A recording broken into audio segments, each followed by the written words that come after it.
स्वागत है आपका हमारे YouTube चैनल पर। आज हम सुनेंगे गुरुवार व्रत कथा।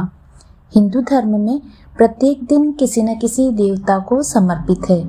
इसी प्रकार बृहस्पतिवार का दिन देवगुरु बृहस्पति को समर्पित है। कहते हैं जो व्यक्ति हर गुरुवार भगवान विष्णु की पूजा करता है वह कथा सुनता है, गुरुदेव बृहस्पति और भगवान विष्णु की कृपा से उसकी सभी मनोकामनाएं पूर्ण होती है, सभी परेशानियों को वह दूर करते हैं। देवगुरु बृहस्पति को बुद्धि और शिक्षा का कारक भी माना गया है। बृहस्पति देव की पूजा करने से धन, विद्या, मान सम्मान, प्रतिष्ठा और कई अन्य मनोवांछित फल प्राप्त होते हैं। धार्मिक ग्रंथों के अनुसार गुरुवार को भगवान बृहस्पति की पूजा का विधान है। गुरुवार के दिन देवगुरु बृहस्पति की पूजा करने के लिए केले की जड़ की विधि विधान से पूजन की जाती है। गुरुवार व्रत कथा। प्राचीन काल की बात है। किसी राज्य में एक बड़ा प्रतापी राजा राज्य करता था। वह दानी राजा था। वह हर गुरुवार को व्रत रखकर दीन दुखियों की मदद करके पुण्य प्राप्त करता था। परंतु ये बात उसकी रानी को अच्छी नहीं लगती थी। वह न तो व्रत करती थी न ही दान पुण्य में विश्वास रखती थी। इतना ही नहीं, वह राजा को भी ऐसा करने से मना किया करती थी। एक समय की बात है, राजा शिकार खेलने के लिए वन में गए। घर पर रानी और दासी थी। उसी समय गुरु बृहस्पति देव साधु का रूप धारण कर राजा के दरवाजे पर भिक्षा मांगने आए।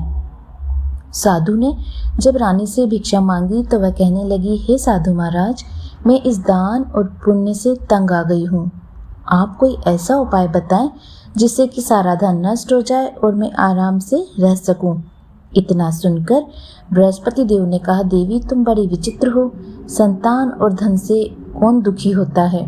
अधिक धन है तो इसे शुभ कार्यों में लगाओ, कुंवारी कन्याओं का विवाह कराओ, विद्यालय और बाग बगीचे का निर्माण कराओ, जिससे तुम्हारे दोनों लोग सुधरें। परंतु साधु की इन बातों से रानी को खुशी नहीं हुई।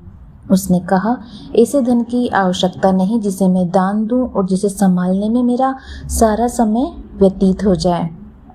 तब साधु ने कहा, अगर तुम्हारी ऐसी ही इच्छा है तो मैं जैसा तुम्हें कहूँ वैसा करो।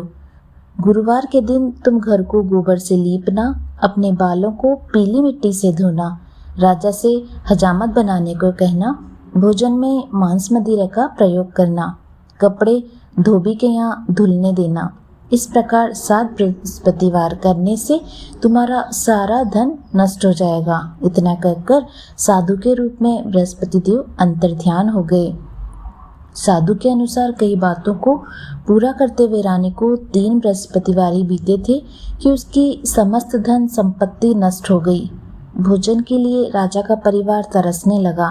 तब एक दिन राजा ने रानी से बोला, हे रानी, तुम यहीं रहो, मैं दूसरे देश को जाता हूँ, क्योंकि यहाँ पर सभी लोग मुझे जानते हैं, इसलिए कोई मुझे छोटा कार्य नहीं करने देगा। ऐसा कहकर राजा दूसरे देश को चला गया। वहाँ जंगल से लकड़ी काट कर लाता, शहर में बेचता। इस तरह वह अपना जीवन व्यतीत करने लगा। इधर राजा के परदेश जाते ही रानी और दासी दोनों दुखी रहने लगे। एक बार जब रानी और दासी का 7 दिन तक बिना भोजन के रहना पड़ा तो रानी ने अपनी दासी से कहा, हे दासी, पास के नगर में एक मेरी बहन रहती है, वह बड़ी धनवान है। तू उसके पास जाकर कुछ ले आ ताकि थोड़ी बहुत गुजर बसर हो जाए। दासी रानी की बहन के पास गई। उस दिन गुरुवार था और रानी की बहन उस समय बृहस्पतिवार व्रत की कथा सुन रही थी। दासी ने रानी की बहन को अपनी रानी का संदेश दिया, लेकिन रानी की बड़ी बहन ने कोई उत्तर नहीं दिया। जब दासी को रानी की बहन से कोई उत्तर नहीं मिला तो वो दुखी हुई और उसे क्रोध भी आया। दासी ने वापस आकर रानी को सारी बात बता दी। यह सुनकर रानी ने अपने भाग्य को कोसा। उधर रानी की बहन ने सोचा कि मेरी बहन की दासी आई थी परंतु मैं उसे नहीं बोली, इससे वह बहुत दुखी हुई। कथा सुनकर और पूजा समाप्त करके वह अपनी बहन के घर आई और कहने लगी, हे बहन, मैं बृहस्पतिवार का व्रत कर रही थी, तुम्हारी दासी मेरे घर आई, परंतु जब तक कथा होती है तब तक तो न उठते हैं न ही बोलते हैं, इसलिए मैं नहीं उठी। बताओ दासी क्यों आई थी? रानी बोली, बहन तुमसे क्या छुपाऊं, हमारे घर में खाने तक को अनाज नहीं। ऐसा कहते कहते रानी की आंखें भर आई। उसने दासी समेत पिछले 7 दिनों से भूखे रहने की पूरी बात अपनी बहन को बता दी। रानी के बहन बोली, देखो बहन, भगवान बृहस्पति सबकी मनोकामनाएं पूर्ण करते हैं। तुम्हारे घर में अनाज रखा है। पहले तो रानी को विश्वास नहीं हुआ, पर बहन के आग्रह करने पर उसने दासी को अंदर भेजा तो उसे सचमुच अनाज से भरा एक घड़ा मिल गया। ये देखकर दासी को बड़ी हैरानी हुई। दासी रानी से कहने लगी, हे रानी, जब हमको भोजन नहीं मिलता तो हम व्रत ही तो करते हैं, इसलिए क्यों न इनसे व्रत की कथा की विधि पूछ ली जाए ताकि हम भी व्रत कर सकें। तब रानी ने अपनी बहन से बृहस्पतिवार व्रत के बारे में पूछा। उनकी बहन ने बताया कि बृहस्पतिवार के व्रत में चने की दाल और मुनक्के के केले की जड़ में अर्पित करें तथा दीपक प्रज्वलित करें, कथा सुने, पीला भोजन ही करें। इससे बृहस्पति देव और भगवान विष्णु प्रसन्न होते हैं। व्रत और पूजा की विधि बताकर रानी की बहन अपने घर लौट गई। 7 दिन के बाद जब गुरुवार आया तो रानी और दासी ने व्रत रखा। वह घुड़साल में जाकर चना गुड़ लेकर आई। फिर उसने केले की जड़ तथा विष्णु भगवान की पूजा की। जब पीला भोजन की चिंता को लेकर दोनों बहुत दुखी हुई, क्योंकि उन्होंने व्रत रखा था, इसलिए बृहस्पतिवार देव उनसे प्रसन्न थे। वह एक साधारण व्यक्ति का रूप धारण कर 2 थालों में पीला भोजन दासी को दे गए। भोजन पाकर दासी प्रसन्न हुई और फिर रानी के साथ मिलकर भोजन ग्रहण किया। उसके बाद सभी गुरुवार को व्रत और पूजा करने लगी।